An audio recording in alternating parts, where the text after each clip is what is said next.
جناب صاحب، یہ کہا جاتا ہے کہ ظاہری بات ہے آپ کی جو فکر ہے یہ پبلک کے سامنے تو آئی ہے پبلک میڈیا کے ذریعے، اور اس میں 2000 سے لے کر 2010 تک کا جو عرصہ ہے اس میں ایک تواتر سے آپ مختلف چینلز پہ بھی آتے رہے۔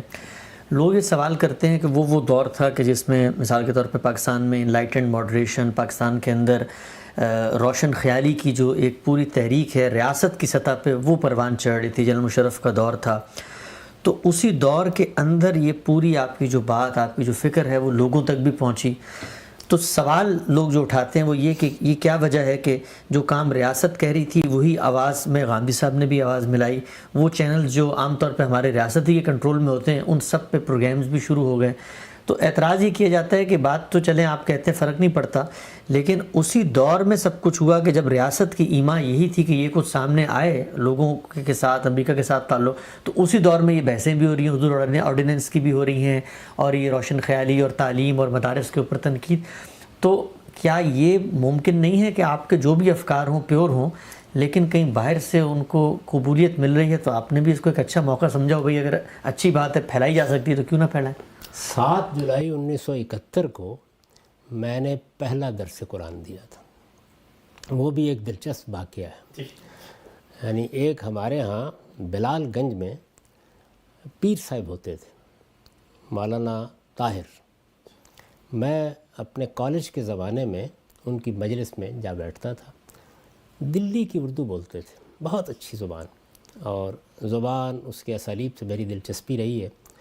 وہاں بیٹھتے تھے اور وہاں بیٹھ کے کچھ اس زمانے میں جیسے طالب علم ہوتے ہیں انقلابی منصوبے ہی بناتے رہتے تھے۔ میں، میرے عزیز دوست ساجد علی صاحب، یہ اس زمانے کی بات ہے کہ ایک وکیل صاحب اسی مجلس میں ملے اور انہوں نے ہمیں دعوت دی کہ تم لوگوں نے باتیں بہت اچھی کی ہیں، کبھی ہماری مجلس میں آئے ہو، ہم ایک جگہ بیٹھ کر شام کے وقت گفتگو کرتے ہیں۔ ہم لوگ چلے گئے۔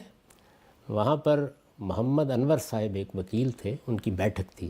وہاں 2 4 5 10 لوگ جمع ہو گئے، کچھ بات ہوتی رہی، کچھ سوالات کر لیے انہوں نے، جس طرح کہ ہم اس زمانے میں منصوبے رکھتے تھے ہم نے بھی اس کا ذکر کر دیا۔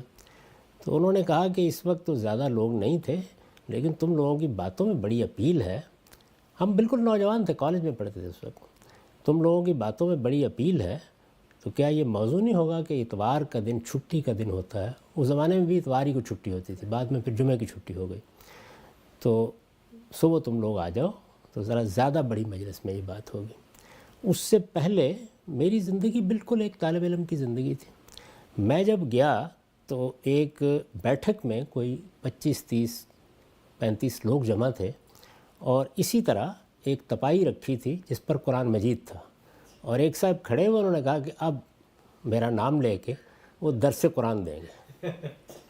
میری پبلک لائف کی ابتدا یہاں سے ہوئی۔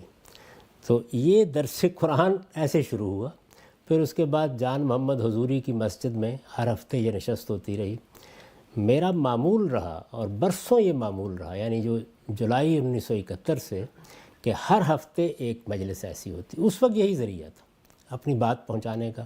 پھر ظاہر ہے کچھ لکھنا شروع کر دیا، کچھ رسالے نکالے، اور چیزیں بھی ہوئیں۔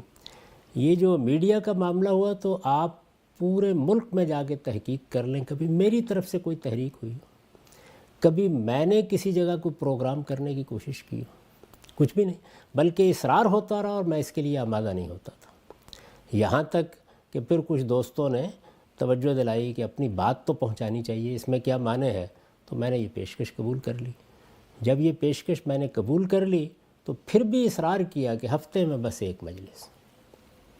اب بھی یہی ہوتا ہے، یعنی اس وقت بھی اگر آپ دیکھیں تو ٹیلی ویژن پر ایک ہی پروگرام ہوتا ہے۔ تو سوال یہ ہے کہ وہ دور گزر گیا، اس کے بعد سیاستدانوں کی حکومتیں آ گئیں، اس وقت بھی ایک حکومت چل رہی ہے، تو پھر تو یہ سب کچھ ختم ہو جانا چاہیے تھا۔ اگر کسی بات میں اس کی اپنی ذات میں وزن نہیں ہے تو وہ کیسے ٹھہرے گی؟ کون سنے گا اس کو؟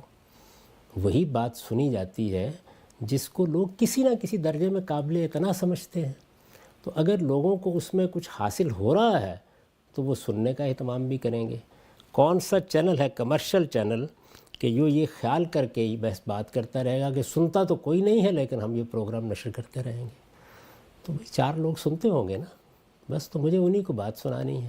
باقی یہ تحقیق کے موضوع ہیں، لوگ کرتے رہیں، انشاءاللہ جس طرح قرآن مجید نے کہا ہے نا کہ وہ خائب و خاسر ہو کے نگاہ واپس لوٹ آئے گی، انہیں بھی ایک دن اعتراف کرنا پڑے گا کہ میں نے ان سب چیزوں سے بالکل بے نیاز زندگی بسر کی ہے، کوئی قرب و جوار میں بھی ایسی کوئی چیز تلاش نہیں کر سکتا، اپنا کام اپنے طریقے پر اپنی شان کے ساتھ کیا ہے، آج بھی کر رہا ہوں۔